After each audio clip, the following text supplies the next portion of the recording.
በድር የሚባል ድር በድር ከኔት ጋር ለተብሎ በተውሶ ያገቡ ከዛ በኋላ ሱብሃንአላህ ሲባል እኛ እንደ ከተማ ስንቶቻችንን ሐቂቃ ጣራና ግድግዳው በተጣበቀ ቤት ተከራይተን ያገባን ስንቶቻችንን እጅግ በጠበበ ቤት ተከራይተን ያገባን። ከዛ ልክ ርዝቅ አላህ ሱብሃነሁ ወተዓላ ሁለቱ ሲደመሩ ባልና ሚስት ሲደመር ርዝቅ መስፋት ይጀምራል። ይህ በተጅሪባ የታየ ነው፣ አትጠራጠሩ።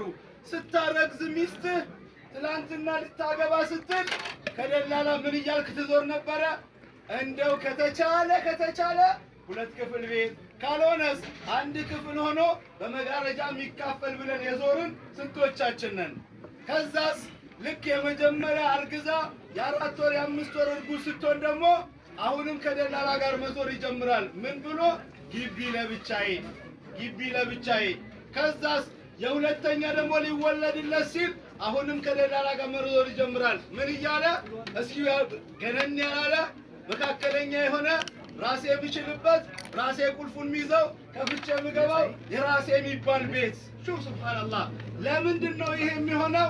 ምናልባት የርዝቅ ጉዳይ ወንዱ ጋር ለምሳሌ የቀን በጀቱ የተጻፈው አላህ ጋር 1000 ብር ሊሆን ይችላል። ኤግዛምፕል ለምሳሌ ነው።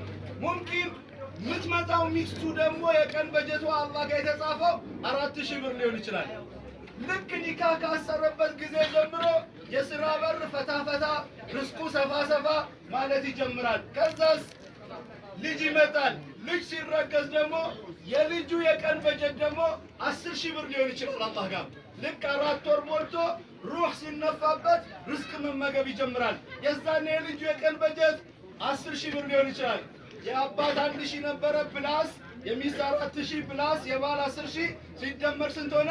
15000። ከዛ በኋላ አንደኛ ሁለተኛ እየወለደ ሲሄድ ምን ያደርጋል? ቤት ወደ መግዛት፣ ሱቅ ወደ መግዛት፣ መኪና ወደ መግዛት፣ ሐጅ አደርጋለሁ፣ ዑምራ አደርጋለሁ። ይሄ ሁሉ ከምን ጋር አብሮ የሚመጣ ልጅ ነው? ርዝቅ ነው።